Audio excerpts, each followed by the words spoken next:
They have this energy like they're just gonna walk into the room and rip your clothes off. This is a romance novel and the romance is a bit boring, but she throws a cup of cold coffee at him. Hey guys, welcome back to my channel and welcome back to another reading vlog. Today I am in Thailand, Bangkok to be precise, on a holiday trip with my parents. I wanted to tell you first about what I've been reading. So I finished the audiobook of Januaries by Olivia Blake and it was amazing. I loved almost every short story in this collection and I only struggled to make it through 2 of them. So with short story collections, I find that it can be a bit difficult to finish them because the quality can vary from story to story. Writers tend to change up their writing style and voice depending on the story that they're writing, and I totally understand and respect this approach, but it does make it a bit jarring to move from story to story in a collection sometimes. And yet I did not face this problem with this collection in particular. I also thought that the length of each story was perfect. It didn't end too abruptly or lack character development. There was just enough content that I felt that I was immersed in the world perfectly and that I was able to feel satisfied when it was finished. One of the most interesting stories that I read was about a female assassin who has to murder this man that she loves, but then she has to force herself in every other universe to also murder that man. And unfortunately, this is a little bit more complicated because those other versions of herself also have complicated relationships with that same man. Since watching Spider-Man Into the Spider-Verse, I've been really obsessed with the concept of the multiverse, and it is hard to find stories that really engage with it in a meaningful way while also retaining the emotional core of the story. And I feel like Olivia Blake did a really good job with this. Mostly though, I think this collection is just a no-holds-barred exploration of what love can be. There are relationships with such toxic power dynamics that it just made my head reel. But that's also what made them so interesting to read. You know, the characters are just really unpredictable. They become obsessed with each other, but they also commit these strange acts of violence that it just does something in my brain, you know? I find it really, really fascinating to read about. This is such an underrated book that more people need to check out. And then on the plane, I started reading Forest of Dreams and Whispers by Catherine MacDonald. So far, I do like this story, but I think it is a bit too slow paced in the beginning. It has very Jude and Carden vibes because the main characters are like a fae and a human, and they have this love-hate relationship essentially. The fae prince, he is very problematic. That's why he reminds me of Carden. I mean, he can be cruel and harsh and strange, and just he doesn't treat her quite right, you know? And the main character, she's just like Jude in the sense that she's very ambitious and scheming. Perhaps not as scheming as Jude, but she has that same edge to her, you know, she's willing to do anything to get to where she wants to be. It doesn't feel, however, like the author has plagiarized or anything. Like, it doesn't feel ripped off from The Cruel Prince. It's just that a lot of the mythology about fae and stuff is very similar. I'm assuming that both authors got it from the same sources, and that's why it just reads in a very similar style. I think if you're a fan of The Cruel Prince, you should definitely be reading this book. However, I am finding it hard to continue reading this for my vlog, especially when I'm not feeling well, so I think I'm going to switch to something else which is a little bit more kind of low-key rom-com energy, and that book is Morbidly Yours by Ivy Fairbanks. I'm just gonna read you guys the blurb because I don't think a lot of people have read this yet. Okay, so the really cool thing is that Abby Jimenez, one of my favorite romance authors, has also blurbed this. She said that it's sweet and spicy, a fabulous addition to the romance genre. So here's the blurb. He has to marry by his 35th birthday. She's sworn off love. Painfully shy, Callum Flannelly would rather dive into an open grave than take a stranger to dinner, but he can only inherit the family business under one condition. He must marry before his 35th birthday. Also, he's an undertaker, guys. Texan animator Lark Thompson moved to Galway, Ireland to restart her life and career, not be reminded of losing her husband by moving in next to a funeral home. But when she learns of Callum's dilemma, Lark's certain she can help him find the one, even if she's sworn off love herself. Though as the dating project progresses and Lark spends more time with straight-laced sarcastic Callum, he starts to crack the ice around her grieving heart. And the more joy that vivacious Lark brings to Callum's grey existence, the less he can imagine letting her return to Texas. If they think they can ignore their connection, they are dead wrong. So far, I really do like the vibes in this. I've only read a couple of chapters while I was eating breakfast, and it's very grumpy ex-Sunshine, and Callum is desperately in need of Lark's cheer. I can already see that. He's very kind of antisocial and awkward around her, and he also has a stutter, which I feel like I don't see a lot in romance novels, especially for the main character. I guess the kind of male love interest that I'm more used to come across as very like confident and, you know, alpha male types. Like they have this energy, like they're just gonna walk into the room and rip your clothes off, right? But Callum is the complete opposite of all of that, and I'm actually here for it. I like that we're getting to see a bit more of a different kind of love interest in this story. I always wonder though how the female main characters are able to handle such a grumpy love interest, because I would totally run the other way if I were them.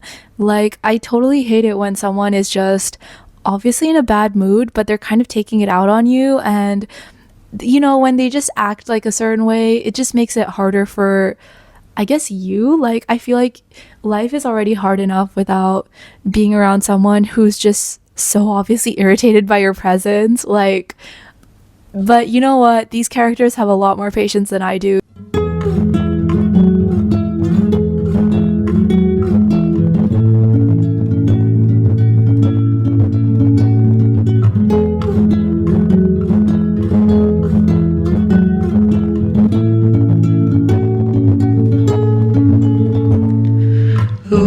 Would have thought your adventure turned into a forever stay. Alright, I'm back with another reading update, and my expectations are unfortunately not being met for Morbidly Yours. The beginning of the story is a little bit awkward in the sense that you can tell that the characters are trying to banter.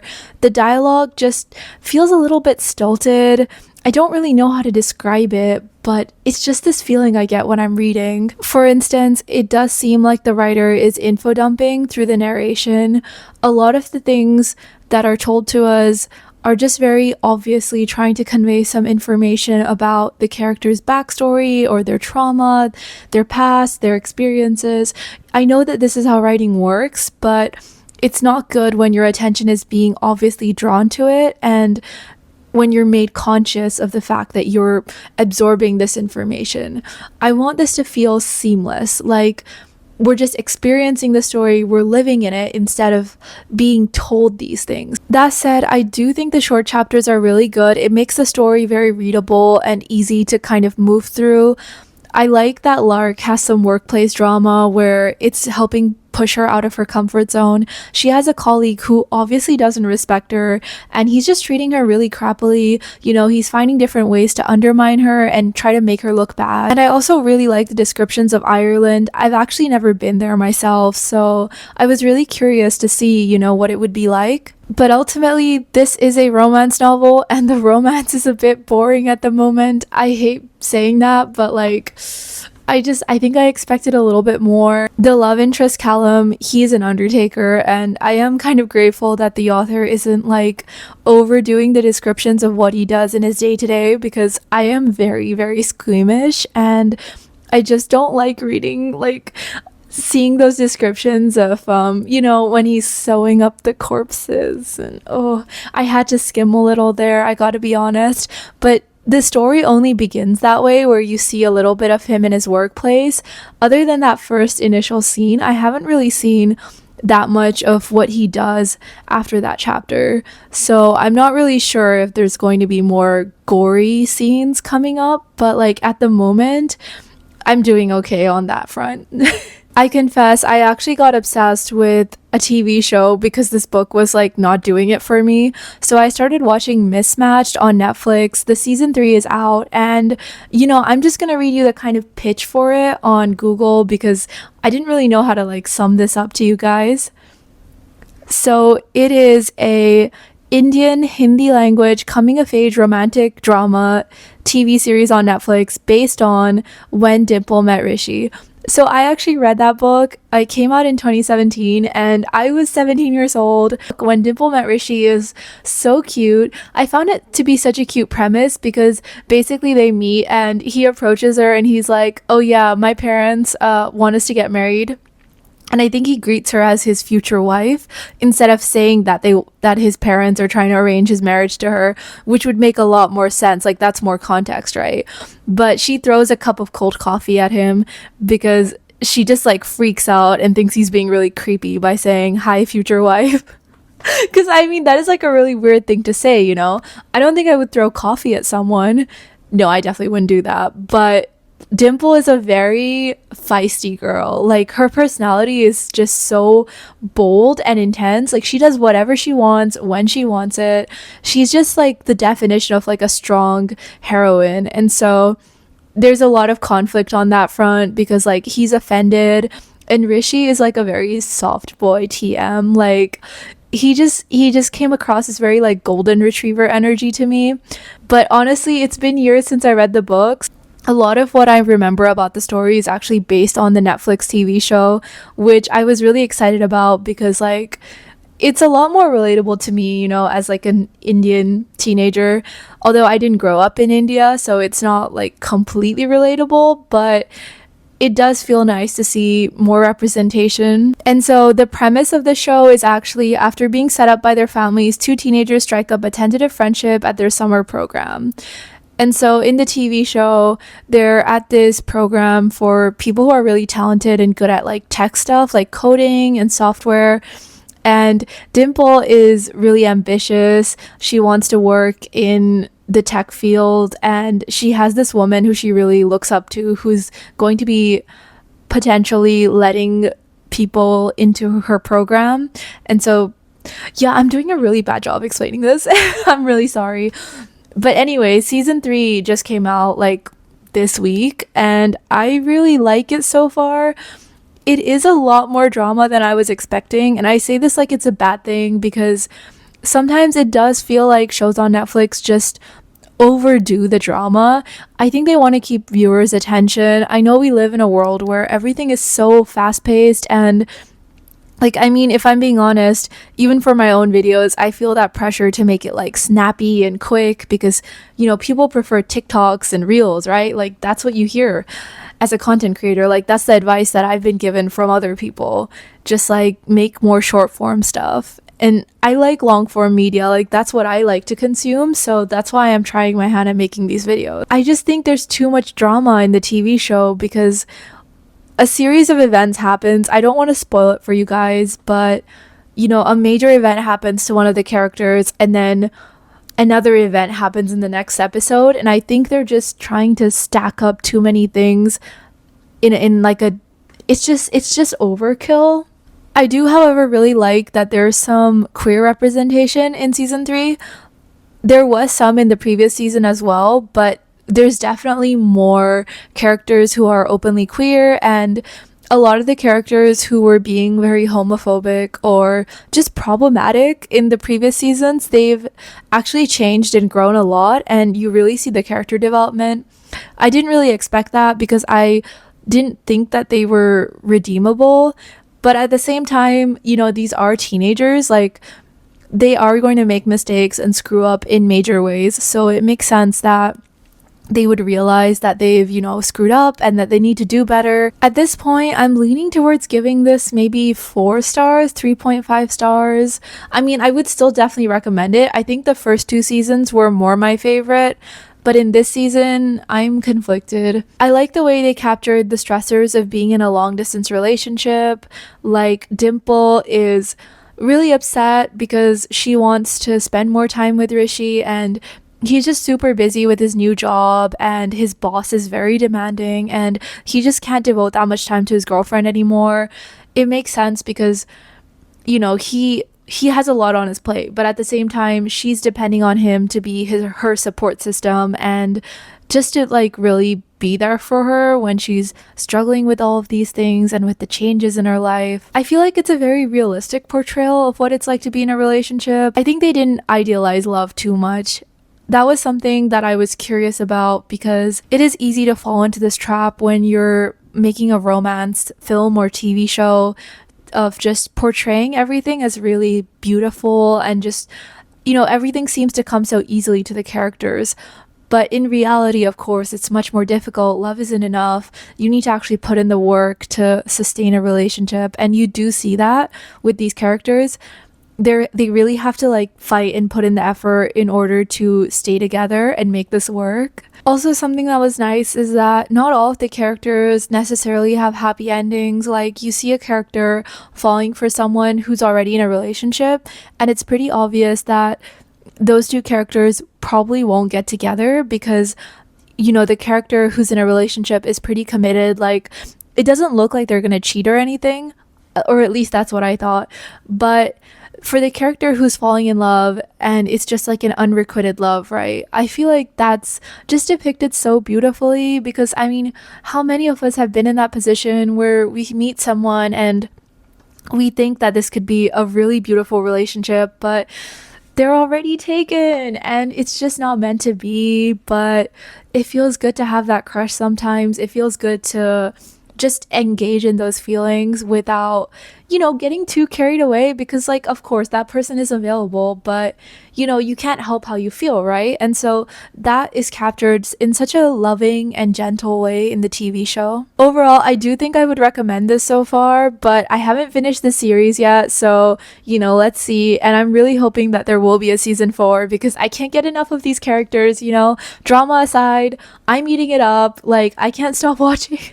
I need to stop watching and read and pick up my Kindle actually and read a book, but like, it's only like 12 episodes in a season, thankfully, so I'm good. I also wanted to give you guys a little Goodreads reading challenge update because it's midway through December and now my year in books is out on Goodreads. I have actually read 74 books or 23,137 pages this year. That is a lot more than I expected to get through, and I would have to credit my Bookstagram and my booktube for forcing me to read more. I was honestly flagging towards the end of this year. I just could not find the motivation.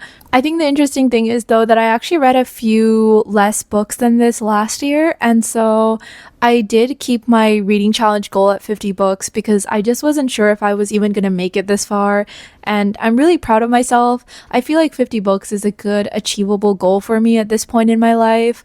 I have a lot going on. I'm trying to find a job, figure out my passions, make online videos. Like there's just so much to do all the time, and so I don't want to like only make my life about reading. I know how ironic that is considering I make videos talking about books, but part of what makes life good is that there is so much to do in it. There's so much exciting stuff going on. I don't want to limit myself, essentially. And so, don't limit yourself either. If you don't feel like reading, do something else. That said, I am hoping to read a few more books before the end of December. It would be really nice to finish this year at 80 books read. Like, it would be so good. I really miss the days of when I would just effortlessly read around 100 books a year, and it would just be so easy for me. This isn't meant to be a flex, I just didn't have anything else going on back then. And I guess now I do, and priorities keep changing. I mean, I would love to do this, full time and just read a lot more, but, we'll see. We'll see where life takes me and where things go. And I've been thinking a lot, and I've been drinking myself down the drain. You used to live within the... Hey guys, I am back from a trip to a market that turned out to be closed, but I got all dressed up to go out, as you can see, and so I figured I may as well film now that I'm back. I actually finished Morbidly Yours on the train, and I started another book, which I am really excited to talk about because Morbidly Yours turned out to be a bit more mediocre than I was hoping it would be. I don't want to be too harsh because it is a very sweet love story. I love the way it portrays the process of moving on from grieving your dead spouse. I think that it did a very good job of exploring that in a meaningful and thoughtful way because Lark carries a lot of guilt and just regret over what happened with her ex-husband. She blames herself for his death and the way it happened, and this process of her befriending Callum and getting to know him actually helps her find catharsis and healing. The thing is, Callum is a very sensitive and thoughtful man. Because of his business and his line of work, he is able to understand death in a very intimate way, which makes it possible for him to empathize with Lark and help her find some comfort and peace, I think. Callum, meanwhile, is struggling to find someone to marry in just a handful of months because his grandfather has set him this insane deadline. He has to get married by his 35th birthday or he won't be able to inherit the family undertaking business. And his father is a shark. He wants to sell off the business to Callum's competitor. And Callum is so invested in this funeral home. It matters a great deal to him. He's worked there his entire life and he just doesn't want to lose the business. And so the stakes actually make a lot of sense in this case. One of my qualms with some rom-coms is that you have this really stupid reason why these people just have to get together by a certain deadline. It just feels very contrived in those cases. But in this situation, it makes a lot of sense. His grandfather is someone who wanted the funeral home to stay in the family. And the only way that's going to happen is if Callum is married and he has kids and those kids are able to inherit the business and just keep on carrying the family name forward, right? And so because of that, Callum is just stuck going on these dates with people that he has no interest in and barely cares about, all while he's pining after Lark. And Lark has decided to help him because she just wants to stay single after what happened with her ex-husband and the way he died and all of that guilt and shame and regret. And so we have these two characters who are just in this really awkward situation where they're kind of circling each other and they're clearly into each other, but because of how this situation has come together, they're just not able to fully admit their feelings to each other, and it's just this complicated process for them to get there. There's also a really interesting discussion around how Callum is asexual and demisexual and how this affects his approach to dating. So I really like that Lark actually helped him download this dating app that means he can interact with other people who are also of a similar sexuality to him. And this is supposed to help make it easier for him to meet people who will understand that he needs to form an emotional connection before he can feel attracted to the other person.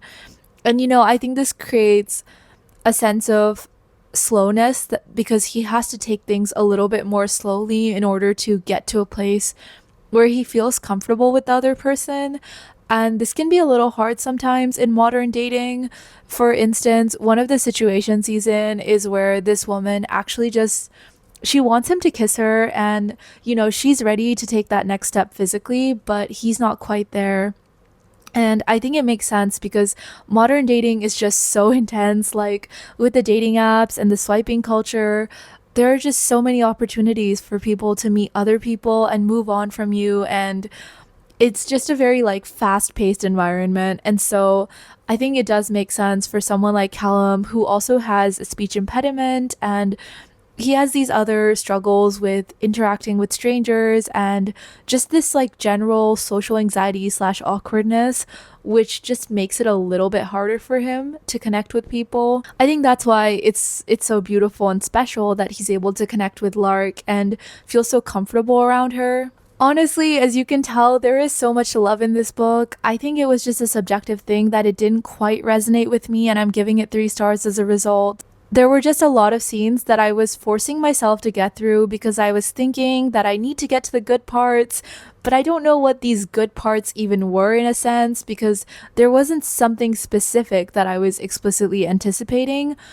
I just wanted something more, and even though I was appreciating a lot of the story, it still didn't feel like enough. I think not every book is made for every person, so I probably wasn't quite the right target audience. I think perhaps if you've struggled with grief before, this book might really resonate with you, and I think the author did a really lovely job with how she handled such sensitive topics, and so I would definitely still recommend checking it out, and it might fit you better than it did for me. Also, real quick, there are a few more scenes where Callum is sewing up dead bodies, and that did make me a little bit uncomfortable, I will say, just because I'm squeamish. And so I think you should take that into account depending on how okay you are with reading scenes like that. Now, let's talk about the book that I started on the train that I am so excited about. It's called Five Broken Blades, and already I am obsessed with this story. So, according to Goodreads, this was actually a Goodreads Choice Award nominee for Reader's Favorite Fantasy of 2024, so this year.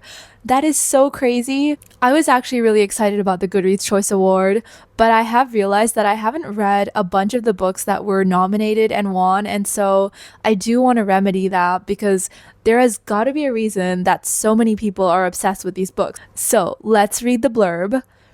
It's the season for treason. The king of Yusan must die. The five most dangerous liars in the land have been mysteriously summoned to work together for a single objective: to kill the god king June. He has it coming. Under his merciless immortal hand, the nobles flourish while the poor and innocent are imprisoned, ruined, or sold. And now each of the five blades will come for him. Each has tasted bitterness, from the hired hitman seeking atonement, a lovely assassin who seeks freedom, or even the prince banished for his cruel crimes. None can resist the sweet, icy lure of vengeance. They can agree on murder, they can agree on treachery. But for these five killers, each versed in deception, lies, and betrayal, it is not enough to forge an alliance. To survive, they'll have to find a way to trust each other, but only one can take the crown. Let the best liar win. All right, I'm excited. Now, I can't see this in the blurb, but I do believe that this was pitched as Six of Crows meets some other book. I don't know which book that was, but it is definitely kind of giving like an adult Six of Crows vibe. It's not exactly a heist, it's a murder that they're planning, I'm aware, but we already have different chapters with multiple POVs. I'm approximately like 7% into the story. This is a bit of a longer book than the last book that I just finished reading. I think it's around, I want to say 500 pages. Okay, it's 474 pages, the hardcover at least, and I'm reading the Kindle edition, which means that I'll probably be able to read it a little faster. I don't know if this is just me, but I do feel like I read a little faster when I'm on my Kindle. I am going to dive into it tonight, and hopefully I will actually make some really good progress and I can tell you more about it tomorrow. Clouds, yet so somehow had stayed grounded for more than 5 years. And I'm terrified for you now, a shell of the woman I once knew. I hope I'll find you somewhere. Not today, not today. Hey guys, it's been a few days and I'm back home now. I didn't feel like filming while traveling because I was just so tired and I just wanted a break from everything. So I decided to just keep my head down and read for a bit, and I got to around halfway in the book. I actually filmed a few YouTube shorts where I'm reading on the plane, so those are also linked down below in case you're curious. But I can confidently say that this book is just incredible so far. The characters are so unbelievably fleshed out and real, and even though they're all criminals and kind of bad people, I would say, you know, they're very selfish and violent, or at least most of them are at this point, excluding probably Aerie because she's just a thief. So she's got a less propensity for violence than the others. However, I do feel this urge to empathize with them, and I'm just impressed by the way the author has managed to create such believable characters who still evoke this empathy from the reader. You know, it's just so unusual to me. I am so used to writing off a character when they're evil as just unlikable, or you know, I don't usually experience all of this emotion. Like, I don't get so invested in the life of a character who I don't like. But despite the crimes that these characters have committed, I still care about them. That's the crazy part to me. I keep comparing this book in my head to Six of Crows, which I guess makes sense because I mean, I think some other people have done it before as well online. I wish I knew who so I could like link them. But like, I would say that this gang in this book are a lot more fleshed out compared to the characters in Six of Crows. That does make sense since the characters in Six of Crows are young adult and they are teenagers, even though they behave like adults sometimes. So of course, characters in YA novels are not usually as complex, I would say. This isn't necessarily to criticize YA novels, but I think that is something that I've noticed in the genre from when I used to read it a lot as a teenager myself. And since these characters are closer in age to me as well, because they're in their early to mid 20s, it makes it a lot easier to relate for me. And I enjoyed the story a lot more as a result. I would say that the blurb kind of pitches this book in a misleading way. A lot of the characters haven't really been doing much so far except for traveling. There hasn't been a lot of scheming and murdering except for the murdering that is necessary in order for the characters to escape, for instance. Like if people, attack them, because this is a very dangerous fantasy world that they live in. The society itself is very unpredictable. There are bandits and robbers and highwaymen and creatures, these giant birds that eat men. So, of course, it's not a very safe place to live. And as a result, the characters have to just fight for their lives just simply because they exist in this society. But that said, there isn't a lot going on, and I'm kind of surprised by that. I'm surprised that I'm enjoying the book so much, but I'm also surprised because I thought that the murder of the king would be a lot more eventful. I thought that there would be a lot more happening in the lead up towards that, rather than the characters just traveling to get there. So, I mean, more could happen, but I'm not that optimistic because I think this is more of like a travel narrative than anything else. Also, I have noticed that all the characters have coupled off. So we have 6 main characters and they all pair off in twos. And I'm not unhappy about this by any means. But I do wish that there was a little bit more to the romance, because as a romance girly, I do get sucked into that aspect of the story. And I would totally not rate a book less for this, because this is a fantasy book first and foremost. So you definitely shouldn't go into this anticipating the romance to be a big part of the story. But it is definitely really interesting. Like, for instance, the Poison Maiden and the man who is the son of the man who owns her indenture contract. Now, that is a really interesting dynamic because his father is responsible for all of her misery and suffering, and she wants to be free of him, right? And she originally hates his son, but you do see in the story that he is kind of trying to chip away at that because he's actually a decent guy and he's not like his father, but the circumstances of his birth have forced him to just be a very hard man. He's had to be really cruel, and that's not to excuse or justify his actions, but it does explain why he feels so much guilt and remorse for the things he's done. Another thing to keep in mind is that we have 6 point of view characters and we get chapters from all of their perspectives, but this isn't necessarily consistent. So it seems more dependent on the story's requirements than on making sure that the characters all have equivalent page space. I was really surprised by this format because I haven't seen this happen a lot. I'm more used to dual POV stories or single POV stories, and if there are dual POV stories, then they usually alternate chapters so that it is fairly consistent throughout the book. So I'm going to tell you a little bit about the characters and the POVs because I feel like this is the best part of the story.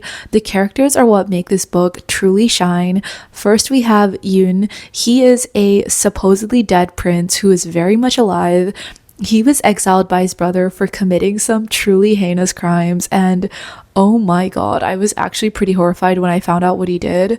I am surprised though because the author manages to actually become invested in his redemption arc era, which is just a way of saying that all of the characters are honestly very hung up on the fact that Yoon has changed a lot. Mikhail, especially as his lover, comments a lot on how much Yoon is different from the man he used to be as a coddled prince. Yoon was very privileged, and I think being out on his own, exiled and fleeing from the crown, from the guards, forced to give up his old life and just fighting to survive in the real world, so to speak, that changed him so much and made him into a better person. And we also see that he has a lot of regret for the things that he did. And I mean, for that alone, I do think that he could be a redeemable character, but we don't really know what kind of man he's going to become. So, the jury is still out on that. Mikhail is Yoon's lover, of course, and the royal spy master. So he's the one who's in charge of organizing this entire plot to kill the king, slash betray the king, I guess, because the king actually implicitly trusts him as the spy master. And he has all the cards. He's also the character who's supposed to be the least trustworthy because as the spy master, he's used to manipulating people and doing whatever it takes to get what he wants. Then we have Sora, who is one of my absolute favorite characters. She is a poison maiden and an elite assassin. She was forced to attend this poison school where she had to ingest thousands of poisons for this really rich and powerful man known as the Count. And she was actually sold to him by her parents against her will. So she is forced to work as an assassin for him, doing his bidding. And the reason that she can't just escape or, do something to herself is because the Count also has her sister captive. So in order to save her sister, Daesum, Sora has to do whatever the Count wants her to do and pay back her indenture.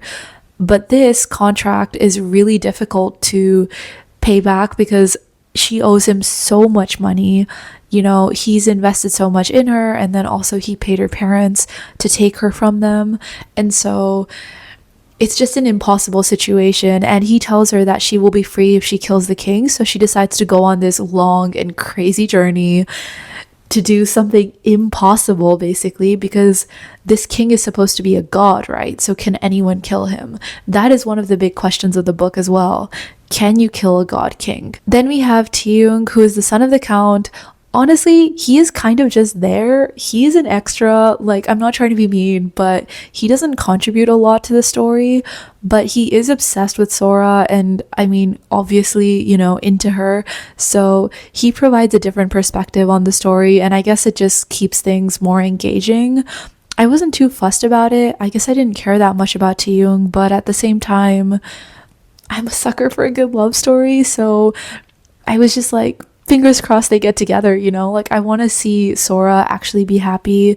I feel like she deserves that. She's been put through so much and she suffered so much because of the Count. Then we have Eri. She's the most enigmatic of them all while also seeming like the simplest character. She's very bubbly and fun, just very like girly, she likes to go shopping and wear expensive things, but at the same time, she can also steal. She's a thief and she has this crazy ability to move like really, really fast, which is why they've hired her for this job. She is the one that they need in order to remove the crown from the king's head because they believe the crown is what makes him invincible and immortal. Eri is one of my favorite characters as well because she really steps up in these situations where the other characters are kind of screwed. I see her trying to do something to help them and I can see them underestimating her, but at the same time, she doesn't take it personally and she just does whatever the hell she wants, including saving their asses. And finally, we have Royo, Eri's bodyguard. He's been hired to protect her and he's basically a strong man, so he's able to, break noses or whatever as needed. But he's also extraneous like Taeyoung because he wasn't initially invested in the mission. He's only invested now because of Eri and some of his other reasons, which you'll find out as you read the story. It's really funny because as her bodyguard, Royo is just clearly overly invested in Eri. He's in these situations where if he can't find her or it seems like she's missing, he just starts freaking out and he's so protective of her. And it's just really obvious that he like kind of likes her, but he's so in denial about it. Yeah, I want them to just like kiss and be happy. I keep catching myself being like, he's a murderer. Like, these aren't good people, but I also kind of like them. Oh my god. I don't think the book has a lot of shortcomings, but one of them is that it can be a little bit difficult for the reader to keep track of all the characters in the first 10% of the book. I got a little bit overwhelmed. So I was struggling because we have 6 viewpoints, and then there's also a lot of world building and information about the just the society and the different cultures to keep track of and absorb. And so I was struggling a little bit, and I had to flick back to like earlier in the story. Well, I didn't flick back, sorry. I'm on my Kindle, so I had to like swipe back and figure out like what I was missing or if this was a character that we were introduced to before. However, once I got into the flow of things, it was really easy because by then the characters really just like stuck in my head. And a lot of the details of the society are kind of repeated in different ways. I think the author paraphrases some information because it doesn't feel too repetitive, but I am recognizing that we were told some of this before.